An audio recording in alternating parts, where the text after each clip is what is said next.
So welcome to Delhi current affair discussion. The first topic, issue with Meloni's privatization plan. This article discusses Italy is hosting the G7 summit recently, where Prime Minister Giorgia Meloni's Africa Center Development Plan and the contradiction in her government's privatization strategy. It criticizes the short-term approach, lack of innovation, and failure to honor Maiti's legacy in her own country. The Mattei plan is an ambitious development initiative unveiled by Italian Prime Minister that Giorgia Meloni, focusing on partnership with African nations. So because after the G20 hosted by India, where Prime Minister Modi initiated the African Union as a member in the G20, so this summit hosted by Italy, the G7 summit, so took the initiative of adding African Union into the G7. So this is a very noble and unique development, because G7, which is generally considered as an association of the world's developed countries, has added African continent in its membership. But what is the plan of Italian Prime Minister is little confusing. Okay.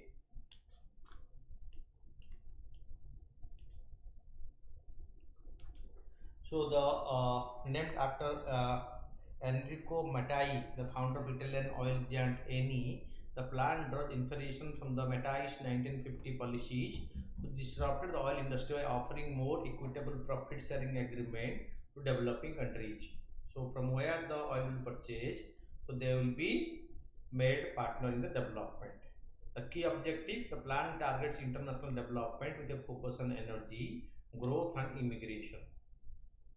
Historical context: in the past, the Mattei enabled developing economies to retain 75% of oil profits, contrasting with the less favorable terms from other oil companies. Recent unveilings: this initiative was introduced at the Italy-Africa Summit earlier this year, reflecting a continuation of Italy's engagement with Africa. What is the issue with the Meloni's privatization plan? Focus on short-term debt reduction. Giorgia Meloni's privatization plan aims to reduce Italy's public debt by selling shares of state-owned companies like Eni, valued at 20 billion euro, that means $21 billion. This strategy emphasizes immediate debt relief over sustainable economic growth. So the shares of the oil major will be sold, the Italian company will be sold, and that amount will be utilized for the economic recovery of the country. Reduction in research and development: historical data shows that privatization leads to decreased investment in innovation.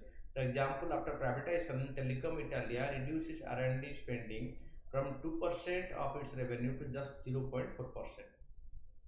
That means the private sector spend more on innovation and research, but the government sector the government sector spends more on the research and development than the private sector, because private sector is more for profit orientation. Economic short-termism: the plan reflects a broader trend of prioritizing short-term financial outcomes at the expense of long-term industrial strategy and economic health. What are the broader implications of these policies? Impact on industrial strategy: the lack of coherent mission-oriented industrial strategy hinders the development of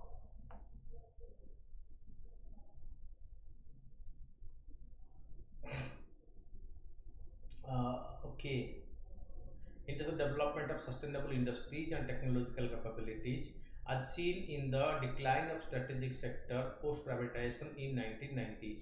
Global trend of austerity: the adherence to outdated fiscal rules that prioritize asset sales over industrial innovation align with a broader global trend criticized by the International Monetary Fund for not effectively reducing debt to GDP ratio and stifling economic growth. Okay. Undermining private capital influx:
Global trade austerity that adds to outdated fiscal rules that prioritize asset sale over industrial innovation aligns with a broader global trend criticized by the IMF for not effectively reducing debt to GDP ratio and stifling economic growth. Undermining private capital influx, the criticism of Meloni's plan suggests it misses the opportunity to use public investment as a tool to attract private capital mechanism known to stimulate economic growth then when public investment are increased. Okay, so critics of the national next topic is the national education policy. The article criticized the national education policy structure, arguing it dilutes core subject by introducing many peripheral courses. It claims.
Okay.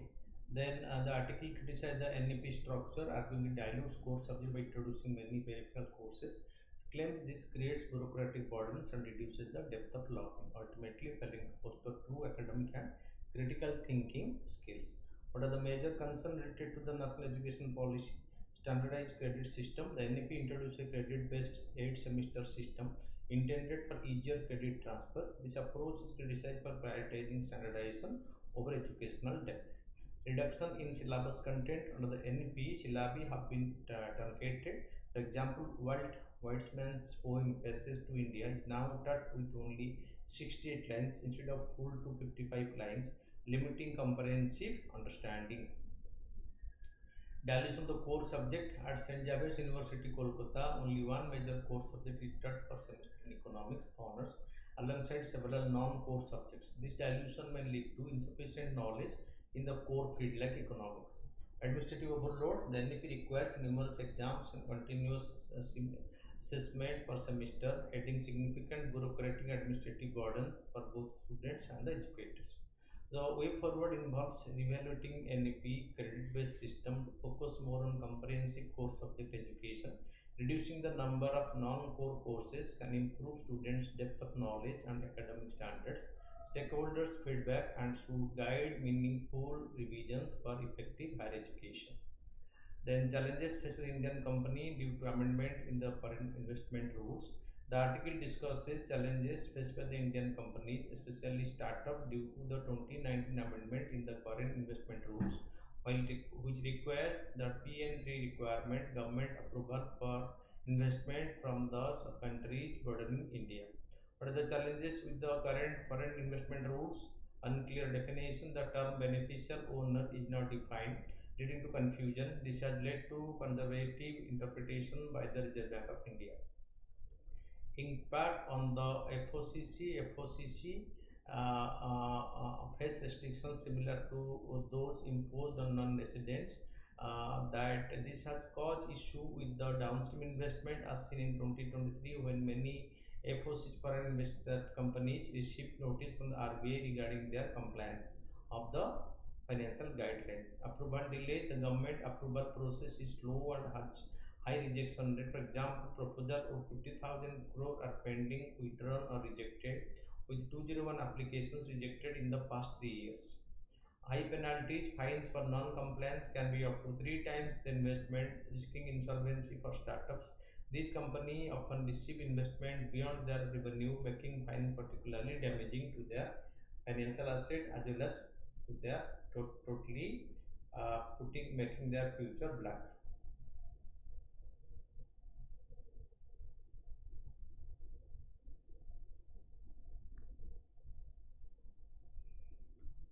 What should be done?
Okay, so clearly define beneficial owners to include specific owner threshold ranging from 10% to 25%, include control tests that consider rights overboard, meetings, veto power and operational matters. For example, foreign owned or controlled companies face RBI notice about investment due to ambiguous definitions.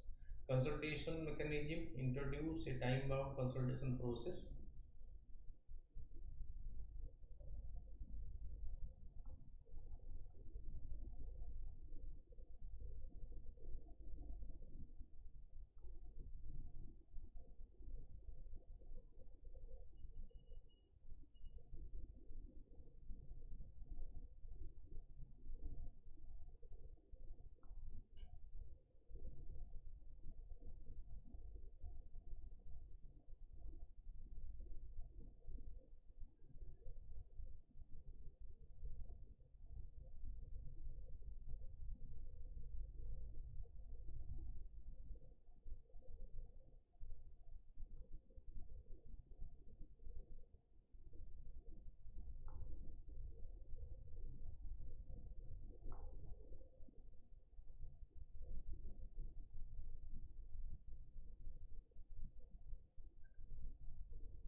Consultation mechanism introduce a time-bound consultation process with regulatory authority to clarify control conferring clauses in investment agreement.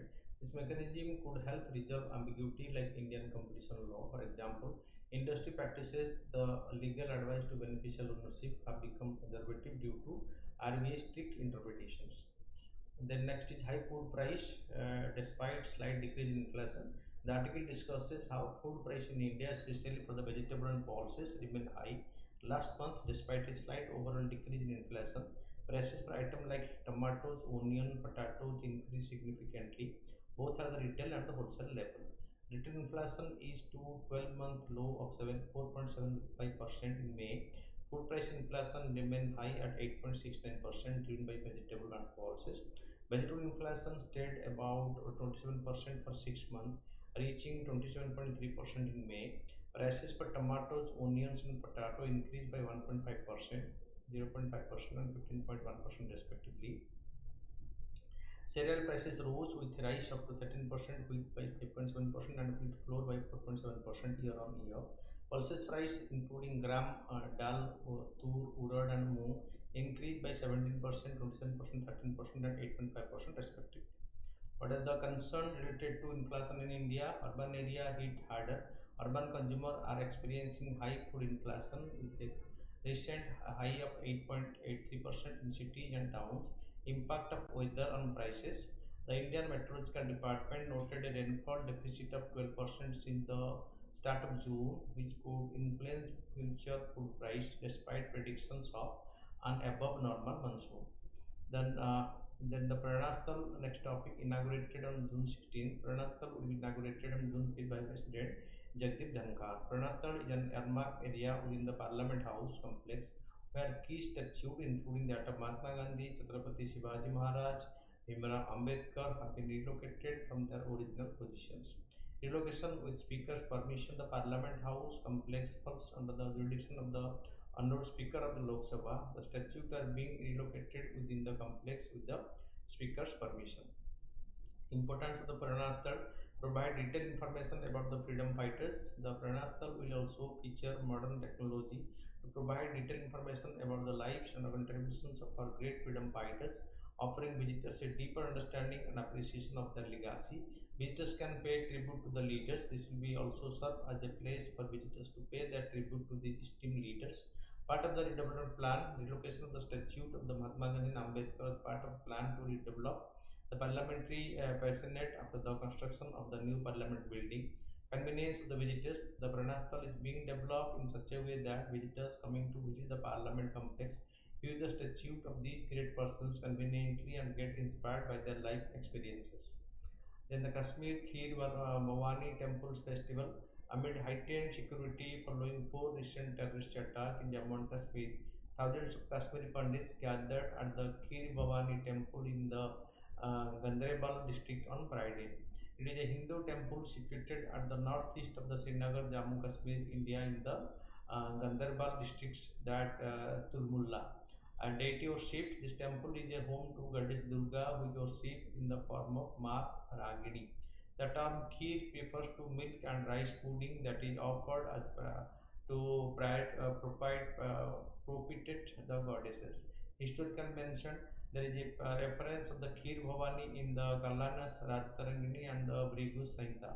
Built by the present structure, the spring temple pond and the temples were established in 1910 during the reign of Maharaja Pratap Singh of Jammu and Kashmir, with further innovations undertaken by Maharaja Hari Singh. Significance of the Kheer Bhavani temple and the temple festival. Prominent temple of Kashmiri Pandits. It is most important temple of the Kashmiri Hindu in Kashmir, known as the Kashmiri Pandit. Belief of the sacred spring. It is believed that the color of the sacred spring water flowing beneath the temple here reflects the condition in the valley. Symbol of communal harmony. Throughout the year, the Kheer Bhavani Mela has evolved into a symbol of communal harmony and fraternity in Kashmir. Example: Muslims also participate in the Kheer Bhavani Mela, setting up stalls outside the temple to promote the Kashmiriyat. The National Institution of Indian Medical Heritage. Recently, World Health Organization has designated the National Institute of Indian Medical Heritage, Hyderabad, as a WHO collaborating center for fundamental and literary research in traditional medicine. So about this, the World Health Organization has designated the National Institute of Indian Medical Heritage, Hyderabad, as a WHO collaborating center for fundamental and literacy research in traditional medicine. This recognition is granted for 4 years starting from June 3rd, 2024. India has that approximately 50 WHO collaborating centers hosted by India, various disciplines of biomedicine and allied sciences. The CCRANIHM Hyderabad is the third WHO collaborating center in the domain of traditional medicine in India, alongside the Institute of Teaching and Research in Ayurveda, Jamnagar, and the Moraji Desai National Institute of Yoga in New Delhi. At the past WHO collaborating center for fundamental literary research in traditional medicine, NIIMH will assist WHO in standardizing terminology for Ayurveda, Nani, Siddha, and Sogaripa, and updating the traditional medicine module 2 for the 11th edition of the International Classification of Disease ICD 11. The WHO Collaborating Center will support member states in developing research methodology for traditional medicine. About the National Institute of Indian Medical Heritage, it was located in the Gandhinaram, Dilkush Nagar, Hyderabad. It was previously known as the National Center of Indian Medical Heritage. It operates under the administrative control of the Central Council of Research in Ayurveda Science, Ministry of Ayush, Government of India. It is dedicated to documenting and showcasing medico-historical research in Ayurveda, Yoga, Naturopathy, Unani, Siddha, Swagarika, Homeopathy, Biomedicine, and related healthcare disciplines in India. It is known for its extensive collaboration of research material on the history of medicine, making it accessible globally. It supplies resources, material for historians, scientists, and researchers.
Okay, so it's dedicated to documenting and showcasing medical historical research in Ayurveda, Yoga, Naturopathy, Unani, Siddha, Swagarika, homeopathy, biomedicine, and related healthcare discipline. It is known for its extensive research and collection supply resource material for historical, scientific, and research intended for historical aspect of the IOS system. It is the only institution of its kind in South Asia dedicated to the medico historical research on traditional and modern medicine. The NIIMH houses more than 500 physical manuscripts alongside the Medical Heritage Museum and Library, featuring rare books and manuscripts dating back to 1500, 15th century AD. Then Olympus Moon. Months recently, scientists have discovered that the Mars tallest volcano Olympus Mons, revealing an active water cycle on the red planet. Olympus Mons is a shield volcano situated in Mars' western hemisphere. It is the highest point on Mars and the largest known volcano in the solar system, standing at 16 miles high, which is about 3 times taller than Mount Everest. Olympus Mons is 350 miles wide, covering an area larger than entire the chain of Himalayan islands. Olympus Mons is approximately 3.5 billion year old, indicating it from early in Mars history. It has a very flat structure with slopes ranging from only 2 to 5 degrees. The summit has a larger depression called a caldera spanning 50 miles, 80 kilometers wide. The summit caldera consists of several overlapping pits created by different eruption phases. It has multiple pits. But the shield volcano are the largest volcano on Earth. They have broad, gentle slopes rather than soaring conical peak like composite volcanoes. They are almost extensively composed of the basalt, which is a type of lava that is very fluid when erupted. Shield volcanoes are built by repeated eruption over vast period of time. Eruptions are usually low explosivity, characterized by lava fountaining that forms cinder cone and spat cones at the vent. Eruption can become explosive if water gets into the vent. Example: the Himalayan shield volcano are the most well-known example of this type of volcano. Then Gender Gap Report 2024. The World Economic Forum has released the Gender Gap Report 2024 highlighting persistent gender inequality across various sectors worldwide. About Global Gender Gap Report 2024. The Global Gender Gap Report 2024 is published by the World Economic Forum. It assesses gender parity across four key dimensions: economic participation and opportunity, educational attainment, health and survival, and political empowerment. It is the longest standing index tracking the progress of numerous countries' efforts towards closing these gaps over time since its inception in 2006. Key findings of the report: the global gender gap score of all 146 countries included in this edition standard 68.5%. Among the 101 countries continuously covered since 2006, the gap has also improved by plus 0.1 point to reach 68.6%. Despite progress, no country has achieved full gender parity. However, 97% of the economies, including in this edition, have closed more than 60% of the gender gap. Top ranked countries: Iceland maintained its position as the most gender equal country for the 14th consecutive year with a gender gap score of 91.2%. Norway, Finland, and Sweden also rank high consistently, placing in top 5. India is ranked 129 in this year's index. The rank reflects a slight regression compared to the previous edition. The decline is primarily due to small decrease in educational attainment and political empowerment. Despite the overall decline, there was a slight improvement in economic participation and opportunity.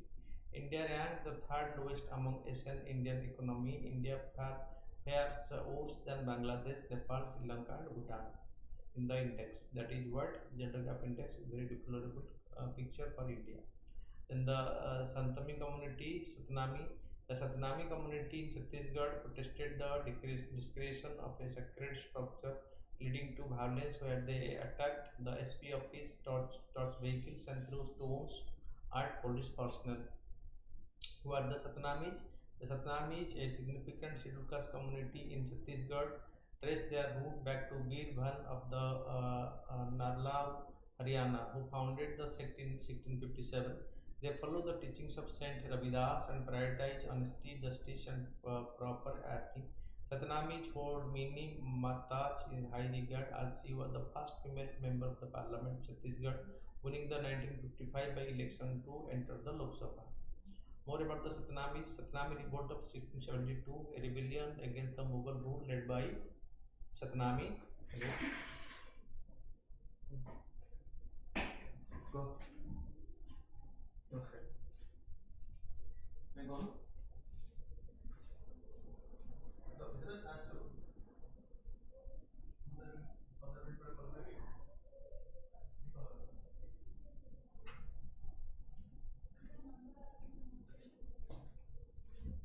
So, Satnami revival of 1820. The Saint Ghasidas founded a significant Satnami group in Chhattisgarh, providing religious and social identity. His teachings emphasized monotheism, ethical conduct, equality, and dietary restraint, propagated through his work that Nirvan Gyan. Satnami have historically navigated their position within the broader Hindu hierarchy, influenced by connections with the Kabir Panth. A section of the Satnami Dubri Tiger Reserve was renamed Guru Ghasidas National Park by the Chhattisgarh government in honor of the Guru Ghasidas recently. Then the bump stocks. The US Supreme Court declared a federal ban on the bump stock devices as lawful. Bomb stock devices were declared illegal in the United States following the 2017 Las Vegas shooting. 60 people were killed and 869 people injured. These are devices that allow a semi-automatic firearm to shoot more than one shot with a single pull of the trigger by harnessing the recoil energy of the semi-automatic firearm to which it is affixed, so that the trigger is set and continues firing without additional physical manipulation of the trigger by the shooter. They are called the bump stocks. Then livestock, question answer. Livestock play a key role in rural economy, but prioritizing it in development strategy involves complex trade-off.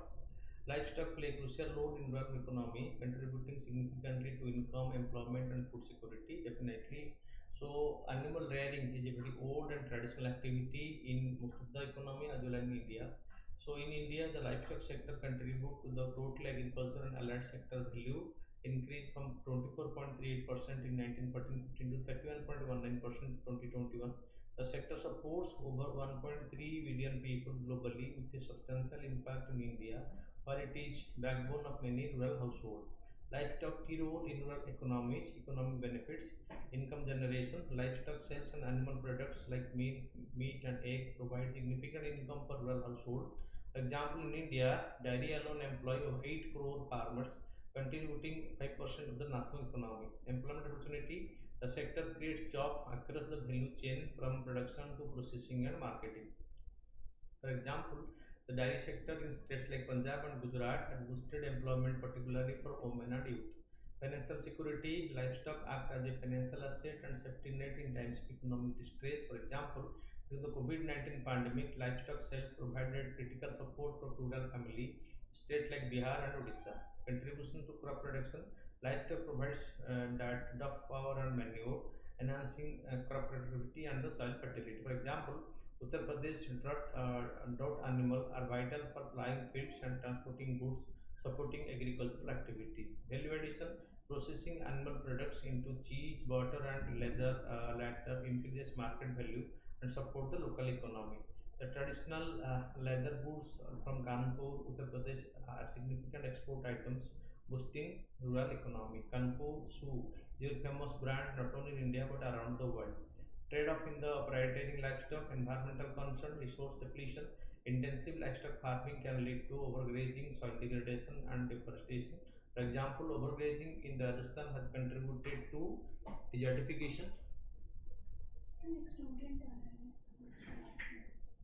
Class. Class में मेरे class चल रहा है हाँ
Okay, so overgrazing in Rajasthan has contributed to desertification and loss of biodiversity. Water use, livestock farming in water intensive, potentially exacerbating water scarcity issue. For example, beef production requires large quantity of water, impacting regions with limited water resources like the Maharashtra. Greenhouse gas emission, livestock is a significant source of methane, contributing to global greenhouse gas emission. For example, the FAO estimate that livestock production accounts for 14.5% of the anthropogenic greenhouse gas emission globally. Waste management, managing livestock waste is a challenge with potential impact on water quality and human health. For example, poor waste management in large-scale poultry farms in Tamil Nadu led to water contamination issue. Disease spread, intensification of livestock production can increase the risk of zoonotic diseases. For example, the H5N1 avian influenza outbreak highlight the risks with the densely populated poultry farms. Measures to balance the trade-off, sustainable practice, promote sustainable livestock management practice that balance productivity with environmental protection. For example, integrated crop livestock system in the Karnataka, recycle nutrients and reduced waste. Technological innovation, invest in technology that enhance productivity while minimizing environmental impact. For example, biogas production from the animal waste in Gujarat reduces methane emission and provides renewable energy. Policy support, implement policy that encourage sustainable livestock production practices and support small scale farmers. For example, subsidy for eco-friendly livestock farming methods and improve veterinary service in Haryana. Education and training, educate farmers on sustainable livestock practices and the importance of environmental conservation. For example, extension service in Andhra Pradesh provide training on sustainable grazing and waste management techniques. Research and development, invest in R&D to develop resilient livestock breeds and innovative farming practices. For example, research into duck resistance animal breed in Rajasthan that requires less water and feed. So prioritizing livestock in developing strategy involves complex trade-off, balancing economic benefit with environmental and social impact. By promoting sustainable practices, technological innovation, supportive policy and education, it is possible to enhance the role of livestock in rural economy while mitigating negative consequences. These measures will ensure that livestock continue to support rural livelihood and contribute to overall economic development sustainably. Then the global gender gap index is published by the World Economic Forum. Consider the following: that aerosols, foam agents, retardants, and lubricants. So, in making how many of these above are hydrofluorocarbons used? In not aerosol, foam, and fire retardants are used. Lubricant is not used. 1, 2, 3, only 3. The Satnami revolt was an uprising against which of the following entity? It was against the Mughal Empire. Consider the following statement: the Satnami were a group of Sufi mystics advocating for the religious tolerance. No. The Satnami revolt occurred during the reign of Mughal Emperor Aurangzeb. So 2 is correct, but 1 is incorrect. Which of the following is the primary significance of Raja Parva festival celebrated in Odisha, celebrating the harvest season, onset of monsoon, celebrating Umanur and the menstrual cycle of Mother Earth? So it is C, the right answer. Consider the following statement about the Paranasthal. Paranasthal is an earmarked area with Parliament House complex where key statues including Mahatma Gandhi, Chhatrapati Shivaji Maharaj and Bhimrao Ambedkar. The Paranasthal will also feature modern technology to provide detailed information about the lives and contribution of the Great Freedom Fighters. Both 1 and 2 are correct here. That means incorrect is none because both are correct. Consider the following statement about the Kashmir Kheer Bhavani temple. It is a Hindu temple situated at the northeast of Srinagar, Jammu and Kashmir, India, in the Gandharbal district, that Tulmulla. This temple is a home to goddess Lakshmi, who is worshipped in the form of Ma Ragini. The term Kheer refers to milk and rice pudding that is offered to propitiate the goddess. So 7, all the 3 are correct. Consider the following statement about the Olympus Moon. Olympus Moon is a shield volcano situated in the Mars western hemisphere. It is right. It is the highest point on the Mars and the largest known volcano in the solar system, standing at 16 miles height, which is about 3 times taller than the Mount Everest. Here both 1 and 2 are correct. Consider the following statement about the National Institute of Indian Medical Heritage. It is located in the Gandhinaram, Dilkhus Nagar, Hyderabad. It was previously known as the National Center for Indian Medical Heritage. Right. So it operates under the administrative control of the Central Council of Research and Ayurvedic Science, Ministry of Ayush, Government of India. Both one and two are correct. Which of the following best describe the term bump stock, often seen in news?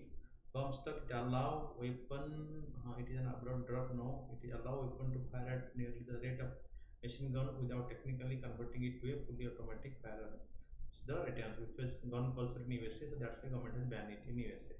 Thank you for watching.